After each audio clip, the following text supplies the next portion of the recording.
My dear brothers and sisters, the cleansing of the temple, the story which we have just heard, is narrated by all the four Gospels. It means that you can see the same story, although on different places, in the Gospel of Mark, Luke, Matthew, and John. So if the four Gospel writers included the cleansing of the temple in their Gospel, the story must be very important. The message must be very important. And therefore, the question is, what is the message? What does the story tell us? Well, there are several things, but I'll just give you two. I'll give you two. Number one, the more important one is that the destruction of the temple, when the cleansing of the temple, when the Jews asked them, "What sign can you show us for doing this?" Anong karapatan mong gawin ang ginawa mo? And Jesus answered, "Destroy this temple, and in 3 days, I will raise it up." Gulat yung mga Hudyo. Wow, yabang ha, no? Ginawa ito sa loob ng 46 na taon. Almost 50 years. At itatayo mo lang sa 3 araw, sa loob ng 3 araw? Yabang ha, no? But what is the point? The point is, Jesus is referring to himself as the new temple.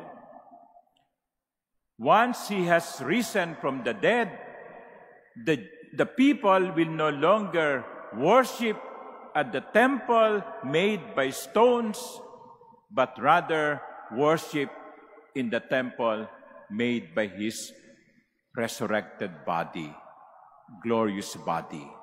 So it's kind of a shift, no? Paglipat mula sa templong gawa sa bato tungo sa pagsamba sa templong ng katawan ni Jesus na muling nabuhay. In other words, with the resurrection of the Lord, Jesus, with his resurrection, Jesus is somehow making the temple of Jerusalem irrelevant. Of course, the Jews would not accept that. But that, as among us Christians, that is the reality. With the resurrection of Jesus, we are no longer worshiping the temple of Jerusalem. We are worshiping the temple of the risen body of Christ. That's probably first important reason. The second reason that I would like to give you is Jesus is reminding the people who have made the temple a marketplace the purpose of the temple.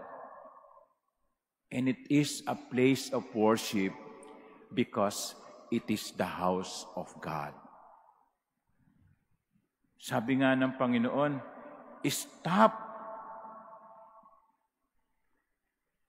Stop making my Father's house a marketplace. Ang templo itinayo hindi para maging palengke.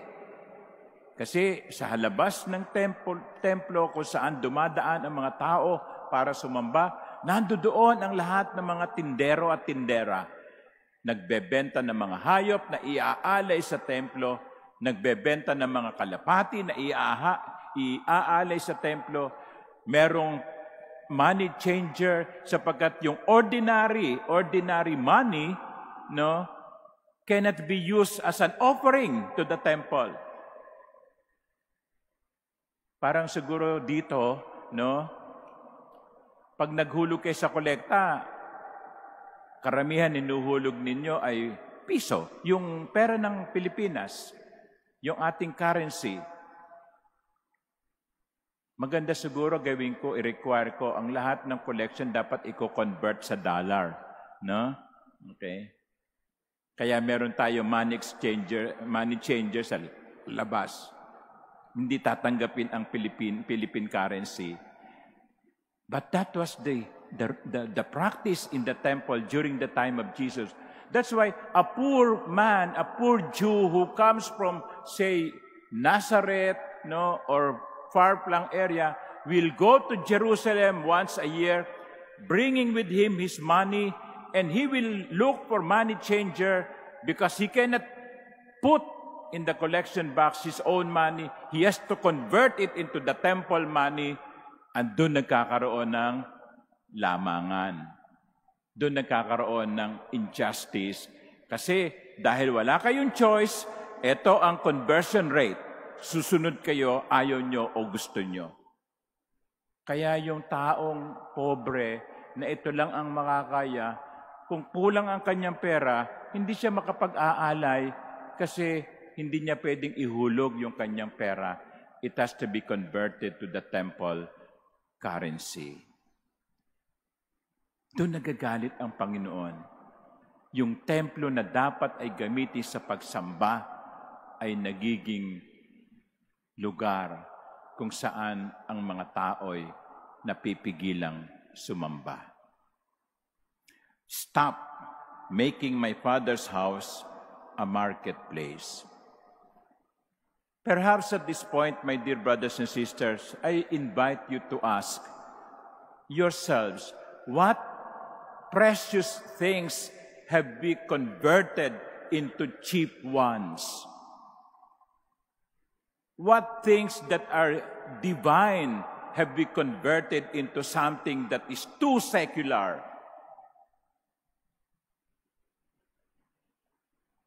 Ano yung ipinagpalit natin sa mga cheap na bagay? I can give you some.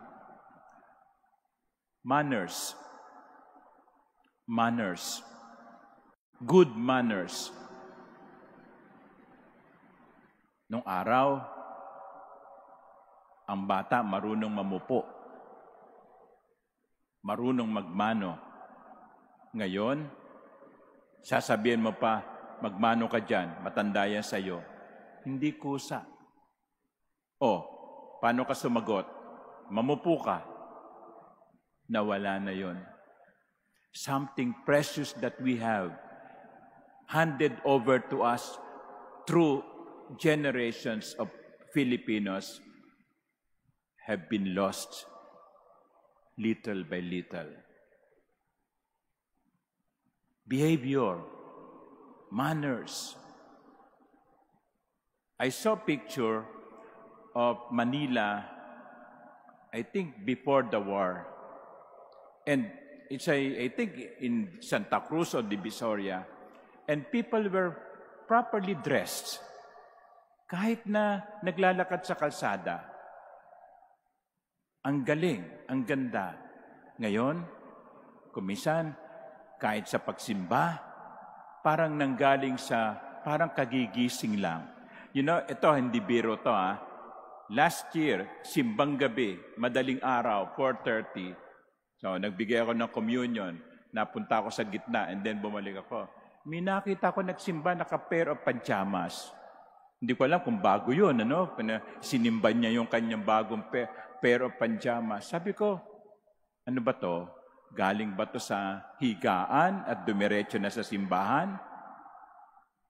Nawawala na ba tayo ng sense of divine? Na iba yung damit natin kapag tayo ay sumasamba, nagmimisa, dumadalo sa pagdiriwang ng misa? Minsan sasabihin, ako masyado naman mahigpit ang simbahan, Hindi ba ako papansinin ng Diyos kung hindi ako masyadong yun ang kumisan maling We have lost that. Things that we value before and now have become cheap. Kaya tuloy kumisan, yung mali na nangyayari, hindi na natin pinapansin kasi naging karaniwan na. Pag nanakaw sa gobyerno, umaangal pa ba tayo? Katiwalian sa gobyerno, nagrereklamo pa ba tayo? Katiwalian nga na iba, pare-pareho lang naman yan eh. Yun ang mali. Stop making what is precious to something cheap. Just like Jesus saying, do not turn the house of my Father into a cheap marketplace. It was built for the Lord. Use it to worship the Lord. As we celebrate the anniversary of the dedication of this cathedral, let us thank the Lord for this gift of beautiful church. But no matter how beautiful this church, this cathedral is, if there is no living community worshiping inside, it will just be a beautiful cathedral to look at.